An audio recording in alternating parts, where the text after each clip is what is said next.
ಭಾಗವಹಿಸಿರುವ ಎಲ್ಲ ಕರ್ನಾಟಕ ರಾಜ್ಯದ ಸಚಿವರುಗಳೇ ಹಾಗೂ ವಿಧಾನಸಭೆ ವಿಧಾನ ಪರಿಷತ್ತಿನ ಸದಸ್ಯರುಗಳೇ, ಮಾಜಿ ಸಚಿವರುಗಳೇ, ಮಾಜಿ ವಿಧಾನಸಭಾ ವಿಧಾನ ಪರಿಷತ್ತಿನ ಸದಸ್ಯರುಗಳೇ, ಜಿಲ್ಲಾ ಕಾಂಗ್ರೆಸ್ಸಿನ ಅಧ್ಯಕ್ಷರಾದಂಥ ವಿಜಯಕುಮಾರ್ ಮತ್ತು ಮೂರ್ತಿಯವರ ಈ ಭಾಗದ ಮತ್ತು ಎಲ್ಲ ರಾಜ್ಯಾದ್ಯಂತ ಬಂದಿರುವ ಜಿಲ್ಲಾ ಅಧ್ಯಕ್ಷರು, ಬ್ಲಾಕ್ ಕಾಂಗ್ರೆಸ್ ಅಧ್ಯಕ್ಷರು, ಪದಾಧಿಕಾರಿಗಳು, ಅಂಗಸಂಸ್ಥೆಗಳ ಅಧ್ಯಕ್ಷರು, ಪದಾಧಿಕಾರಿಗಳು, ರಾಜ್ಯದ ಈ ಕಾರ್ಯಕ್ರಮಕ್ಕೆ ರೂವಾರಿಗಳಂಥ ಪ್ರದೇಶ ಕಾಂಗ್ರೆಸ್ ಸಮಿತಿ ಕಾರ್ಯಾಧ್ಯಕ್ಷರಾದಂಥ ಚಂದ್ರಶೇಖರ್ ಅವರೇ, ಸನ್ಮಾನ್ಯ ಈ ಭಾಗದ ಉಸ್ತುವಾರಿ ಸಚಿವರಾದಂಥ ಮಹದೇವಪ್ಪನವರೇ, ವೆಂಕಟೇಶ್ ಅವರೇ ಮತ್ತು ಎಲ್ಲ ಸಚಿವರುಗಳೇ,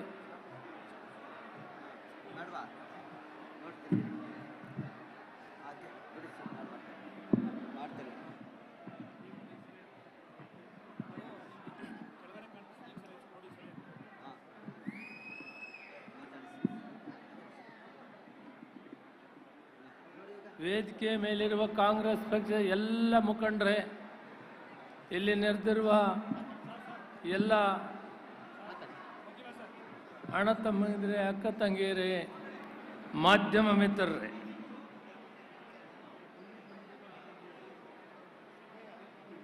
ಇದೊಂದು ಆಂದೋಲನ ಸಭೆ ಈ ರಾಜ್ಯದ ಜನತೆಗೆ ಒಂದು ಸಂದೇಶವನ್ನು ಕಳಿಸಬೇಕಾಗಿದೆ. 2023ರಲ್ಲಿ ಸನ್ಮಾನ್ಯ ಸಿದ್ದರಾಮಯ್ಯನವರು ಮತ್ತು DK ಶಿವಕುಮಾರ್ ಅವರ ನೇತೃತ್ವದಲ್ಲಿ ನಮಗೆ ಆದೇಶವನ್ನು ಕೊಟ್ಟಿದ್ದಾರೆ. 136 ಜನರನ್ನು ಆಯ್ಕೆ ಮಾಡಿ ಸುಭದ್ರವಾದ ಸರ್ಕಾರವನ್ನು ನಡೆಸಬೇಕು. ಪ್ರಣಾಳಿಕೆಯಲ್ಲಿ ಕೊಟ್ಟಿರುವಂಥ ಎಲ್ಲ ಕಾರ್ಯಕ್ರಮಗಳನ್ನು ಜಾರಿ ಕೊಡಬೇಕು ಅಂತ ಹೇಳಿಬಿಟ್ಟು ಜನಾದೇಶ ನಮಗೆ ಇದೆ. ಆ ಜನಾದೇಶದಂತೆ ಏನು ಪ್ರಣಾಳಿಕೆಯಲ್ಲಿ ನಾವು 5 ಗ್ಯಾರಂಟಿಗಳನ್ನು ಕೊಟ್ಟಿದ್ದೀವಿ,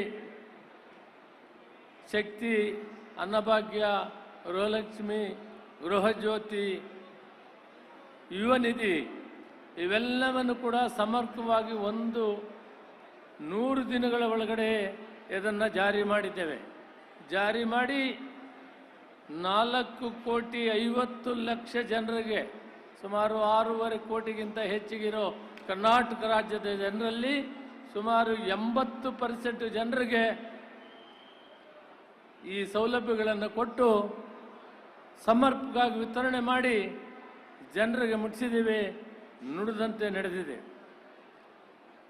ಬಹುತೇಕ ಭಾರತದಲ್ಲಿ ಇರುವ ರಾಜ್ಯಗಳಲ್ಲಿ ಇಂಥ ಒಂದು ಕಾರ್ಯಕ್ರಮಗಳನ್ನು ಕೊಟ್ಟಿರುವುದು ಕರ್ನಾಟಕ ರಾಜ್ಯ ಮೊಟ್ಟ ಮೊದಲನೇದಾಗಿದೆ ಅನ್ನೋ ವಿಷಯವನ್ನು ಕೂಡ ನಾನು ತಿಳಿಯಲಿಕ್ಕೆ ಇಷ್ಟಪಡ್ತೇನೆ. ಬಂಧುಗಳೇ, ಅದರ ಜೊತೆಯಲ್ಲಿ ಹಿಂದೆ ಸಿದ್ದರಾಮಯ್ಯನವರು ಮುಖ್ಯಮಂತ್ರಿ ಆಗಿದ್ದಾಗ ಬೆಳಗಾಂ ಅಧಿವೇಶನದಲ್ಲಿ ಜನಸಂಖ್ಯೆ ಆಧಾರದ ಮೇಲೆ SC ST ಸಮುದಾಯಗಳಿಗೆ 24.1% ಆ ಜನಸಂಖ್ಯೆ ಆಧಾರದ ಮೇಲೆ ಬಡ್ಜೆಟನ್ನು ಕೊಟ್ಟು ಈ ರಾಷ್ಟ್ರದಲ್ಲಿ ಕರ್ನಾಟಕ ರಾಜ್ಯ ಮೇಲ್ಪಂಕ್ತಿಯಲ್ಲಿದೆ ಮತ್ತು ಸಮಾಜದ ಸುಧಾರಣೆಯಲ್ಲಿ ಗಾಂಧೀಜಿಯವರ ಕನಸನ್ನು ನನಸು ಮಾಡುವುದರಲ್ಲಿ, ಬಾಬಾ ಸಾಹೇಬ್ ಅಂಬೇಡ್ಕರ್ ಕನಸನ್ನು ನನಸು ಮಾಡೋದರಲ್ಲಿ ಮೊಟ್ಟ ಮೊದಲನೇ ರಾಜ್ಯ ಕರ್ನಾಟಕ ರಾಜ್ಯ ಆಗಿದೆ ಅನ್ನೋದನ್ನ ಹೇಳಕ್ಕೆ ನಾನು ಇಷ್ಟಪಡ್ತೇನೆ. ಬಂಧುಗಳೇ, ಚುನಾವಣೆಗೆ ಮುಂದೆ ಐಕ್ಯತಾ ಸಮಾವೇಶವನ್ನು ಮಾಡುವುದರ ಮುಖಾಂತರ ಡಾಕ್ಟರ್ ಪರಮೇಶ್ ಅವರು, ನಾನು, ಮಹದೇವಪ್ಪನವರು, ಪ್ರಿಯಾಂಕಾ ಅವರು, ಪರಮೇಶ್ವರ್ ನಾಯ್ಕು, ಸತೀಶ್ ಜಾರಕಿಹೊಳಿ ಅವರು, ಉಗ್ರಪ್ಪನವರು, ಭೀಮಾನಾಯ್ಕ ಅವರು, ನಾವೆಲ್ಲರೂ ಕೂಡ ಆಂಜನೇಯವರು, ತಿಮ್ಮಾಪುರ ಅವರು ಐಕ್ಯತಾ ಸಮಾವೇಶವನ್ನು ಮಾಡಿದ್ವಿ. ಒಂದು ಸಂದೇಶವನ್ನು ಕೊಟ್ಟಿದ್ವಿ. ಈ ರಾಷ್ಟ್ರದಲ್ಲಿ ಸಂವಿಧಾನವನ್ನು ರಕ್ಷಣೆ ಮಾಡಬೇಕಾದ್ರೆ, ಪ್ರಜಾಪ್ರಭುತ್ವ ಉಳಿಬೇಕಾದ್ರೆ ನಾವೆಲ್ಲರೂ ಒಗ್ಗಟ್ಟಾಗಿರಬೇಕು. ಈ ಸಂವಿಧಾನವನ್ನು ರಕ್ಷಣೆ ಮಾಡಬೇಕು. ಈ ಸಂವಿಧಾನ ರಕ್ಷಣೆ ಮಾಡದಿದ್ದರೆ ಶೋಷಿತ ವರ್ಗಗಳ ಬದುಕಿಗೆ ಅವಕಾಶ ಇರೋದಿಲ್ಲ. ಮತ್ತೆ ಮನುಧರ್ಮಶಾಸ್ತ್ರ ಜಾರಿಗೆ ಬರ್ತದೆ. ನಾವೆಲ್ಲರೂ ಜೀತದಾಳುಗಳಾಗಿ ಇರಬೇಕಾಗ್ತದೆ ಅನ್ನೋ ಕಾಲ ಬಹಳ ದೂರ ಇಲ್ಲ. ಅದಕ್ಕೆ ನಾವೆಲ್ಲವನ್ನು ಮರೆತು ಒಗ್ಗಟ್ಟಾಗಿದ್ದು ಕಾಂಗ್ರೆಸ್ ಪಕ್ಷವನ್ನು ಅಧಿಕಾರಕ್ಕೆ ತರಬೇಕು ಅಂತ ಒಂದು ತೀರ್ಮಾನವನ್ನು ತೆಗೆದುಕೊಂಡು, ಆ ತೀರ್ಮಾನದಂತೆ ಐಕ್ಯತಾ ಸಮಾವೇಶ ಅತ್ಯುತ್ತಮವಾದ ರಿಸಲ್ಟನ್ನು ಕೊಡ್ತು. 136 ಸೀಟನ್ನು ಪಡೆಯಬೇಕಾದ್ರೆ ಇದು ಬಹಳ ಮುಖ್ಯವಾದಂಥ ಪಾತ್ರ ಅನ್ನೋದನ್ನು ನಾವು ಕೂಡ ತಿಳ್ಕೋಬೇಕಾಗ್ತದೆ ಎಲ್ಲರೂ ಅನ್ನೋ ವಿಷಯವನ್ನು ಇಲ್ಲಿ ಎಲ್ಲರ ಗಮನಕ್ಕೂ ತರಕ್ಕೂ ನಾನು ಇಷ್ಟಪಡ್ತೇನೆ.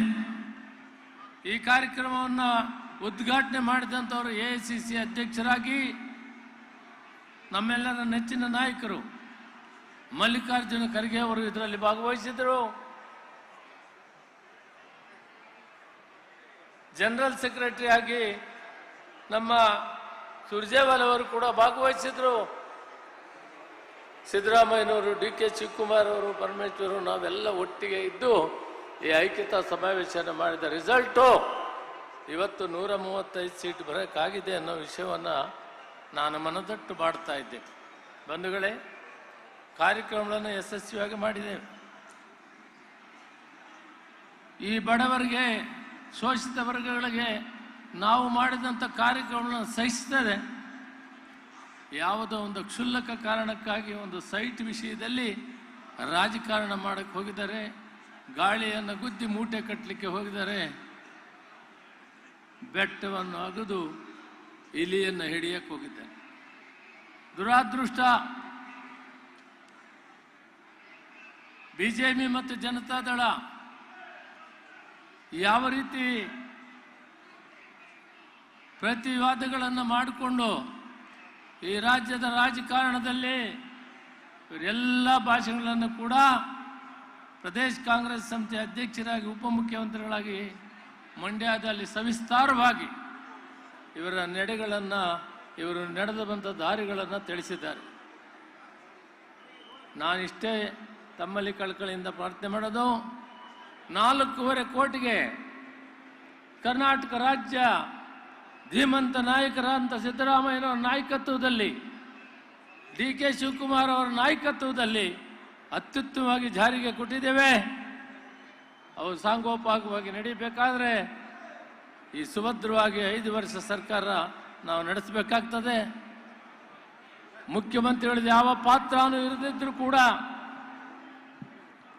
ಈ ಸೈಟ್ ವಿಷಯದಲ್ಲಿ ಅವರನ್ನ ಸಿಲುಕಿಸಿ ರಾಜೀನಾಮೆ ಕೇಳಬೇಕು ಅಂತ ಒಂದು ತಂತ್ರವನ್ನು ಮಾಡಿ ಇವರು ಪಾದಯಾತ್ರೆ ಮಾಡ್ತಾ ಇದ್ದಾರೆ. ಪಾದಯಾತ್ರೆಯಲ್ಲಿ ಏನು ಹುರುಳಿಲ್ಲ. ಮೇಕೆದಾಟಕ್ಕೆ ಪಾದಯಾತ್ರೆ ಮಾಡಬೇಕು, ಬಯಲುಸೀಮೆಗೆ ನೀರು ಕೊಡೋದ್ರಲ್ಲಿ ಪಾದಯಾತ್ರೆ ಮಾಡಬೇಕು, ಈ ದೇಶದಲ್ಲಿ ಸಮಗ್ರ ಅಭಿವೃದ್ಧಿಗೆ ಪಾದಯಾತ್ರೆ. ಅವೆಲ್ಲಕ್ಕಿಂತ ಮುಖ್ಯವಾಗಿ ಸನ್ಮಾನ್ಯ ಕುಮಾರಸ್ವಾಮಿ ಅವರು, ಸೋಮಣ್ಣವರು, ಶೋಭಾ ಕರಂದ್ಲಾಜೆ ಅವರು, ಜೋಶಿಯವರು ಇವತ್ತು ಭಾರತ ಸರ್ಕಾರದಲ್ಲಿ ಮಂತ್ರಿಗಳಾಗಿದ್ದೀರಿ. ಈ ಭಾಗದ ಅಭಿವೃದ್ಧಿಗೆ ನೀವು ಕೆಲಸವನ್ನು ಮಾಡಿ. ಕ್ಷುಲ್ಲಕ ಕಾರಣಕ್ಕೆ ಈ ಕಾರ್ಯಕ್ರಮವನ್ನು ಹಾಕಿಕೊಂಡು ಪಾದಯಾತ್ರೆ ಮಾಡಿ ಹಗುರವಾಗಬೇಡಿ. ಈ ದೇಶದ ಅಭಿವೃದ್ಧಿ ಕಡೆ ಗಮನ ಕೊಡಿ. ನೀವ್ಯಾರು ಏನೂ ಮಾಡೋಕ್ಕಾಗೋದಿಲ್ಲ, ಸಿದ್ದರಾಮಯ್ಯನ ಯಾರು ತೆಗೆಯೋಕ್ಕಾಗೋದಿಲ್ಲ ಅಂತ ಈ ಸಂದರ್ಭದಲ್ಲಿ ಹೇಳಕ್ಕೆ ನಾನು ಇಷ್ಟಪಡ್ತೀನಿ. ನಾವು 136 ಜನ ಎಲ್ಲ ಮಂತ್ರಿಗಳು, ಕಾಂಗ್ರೆಸ್ ಪಕ್ಷ, ಶಿವಕುಮಾರ್ ಅವರು ಒಟ್ಟಾರೆ ಅವರ ಜೊತೆಯಲ್ಲಿ ನಿಂತಿದ್ದೇವೆ. ಅವ್ರನ್ನ ಯಾರು ಕದಲಿಸಕ್ಕಾಗೋದಿಲ್ಲ ಅನ್ನೋ ಮಾತನ್ನು ನಾನು ಘೋಷಣೆ ಮಾಡ್ತಾ ಇದ್ದೀನಿ. ಪ್ರಜಾಪ್ರಭುತ್ವವನ್ನು, ಸಂವಿಧಾನವನ್ನು ಬುಡಮೇಲು ಮಾಡುವಂಥ ತೀರ್ಮಾನಗಳನ್ನು ನೀವು ತೆಗೆದುಕೊಳ್ತಾ ಇದ್ದೀರಿ. ಅದಕ್ಕೆ ಮೆಟ್ಟಿ ನಿಂತು ಇಡೀ ಶೋಷಿತ ವರ್ಗ, ಅಲ್ಪಸಂಖ್ಯಾತರು, ರೈತ ಸಮುದಾಯಗಳು ನಮ್ಮ ಜೊತೆಯಲ್ಲಿದ್ದೇ ಅವರ ರಕ್ಷಣೆಯನ್ನು ಸಿದ್ದರಾಮಯ್ಯನವರು ಮಾಡ್ತಾ ಇದ್ದಾರೆ. ಅವರನ್ನ ತೆಗೆಯೋದು ನಿಮ್ಮ ಕೈಲಿ ಆಗೋದಿಲ್ಲ, ತೆಗಿಯಕ್ಕೆ ನಾವು ಬಿಡೋದಿಲ್ಲ ಅನ್ನೋ ಮಾತನ್ನು ಕೂಡ ಈ ಸಂದರ್ಭದಲ್ಲಿ ಹೇಳಕ್ಕೆ ನಾನು ಇಷ್ಟಪಡ್ತೀನಿ. ಅಭಿವೃದ್ಧಿ ಕೆಲಸ ಕಡೆ ಹೋಗಿ ಈ ದೇಶದ ಅಭಿವೃದ್ಧಿ ಮಾಡಿ ನಾವು ಸ್ವಾಗತ ಮಾಡ್ತೀವಿ. ಇಂಥ ಕೆಲಸವನ್ನು ಮಾಡಿ ಹಗುರವಾಗಬೇಡಿ. ಪ್ರಜಾಪ್ರಭುತ್ವ ವ್ಯವಸ್ಥೆಯಲ್ಲಿ ಜನಾದೇಶಕ್ಕೆ ಗೌರವ ಕೊಡಬೇಕು. ನಿಮಗೆ ಪಾರ್ಲಿಮೆಂಟಲ್ಲಿ ಆದೇಶ ಕೊಟ್ಟಿದ್ದಾರೆ, ನೀವು ಅಲ್ಲಿ ಕೆಲಸ ಮಾಡಿ. ನಮಗಿಲ್ಲಿ ಆದೇಶ ಕೊಟ್ಟಿದ್ದಾರೆ ಕಾಂಗ್ರೆಸ್ ಪಕ್ಷಕ್ಕೆ, ನಾವಿಲ್ಲಿ ಕೆಲಸ ಮಾಡ್ತೀವಿ. ಸಿದ್ದರಾಮಯ್ಯ ಅವರ ಕೈಯನ್ನು ಬಲಪಡಿಸ್ತೀವಿ, ಅವರ ಜೊತೆಯಲ್ಲಿ ನಾವೆಲ್ಲ ನಿಂತಿರ್ತೇವೆ. ಯಾವುದೇ ಕಾರಣಕ್ಕೂ ಕೂಡ ಅವರಿಗೆ ರಾಜೀನಾಮೆ ಕೊಡೋದಕ್ಕೆ ಅವಕಾಶ ಕೊಡೋದಿಲ್ಲ. ಅವರು ಮುಖ್ಯಮಂತ್ರಿಯಾಗಿ ಮುಂದುವರಿಯುತ್ತಾರೆ, ನಾವೆಲ್ಲ ಅವರ ಜೊತೆಯಲ್ಲಿ ಇದ್ದೀವಿ ಅಂತ ಹೇಳಿ ನನ್ನ ಮಾತಿಗೆ ವಿರಾಮ ಕೊಡ್ತೀನಿ. ಜೈ ಹಿಂದ್, ಜೈ ಕರ್ನಾಟಕ. ಗ್ಯಾರಂಟಿ ನ್ಯೂಸ್, ಸುದ್ದಿ ಖಚಿತ, ನ್ಯಾಯ ನಿಶ್ಚಿತ.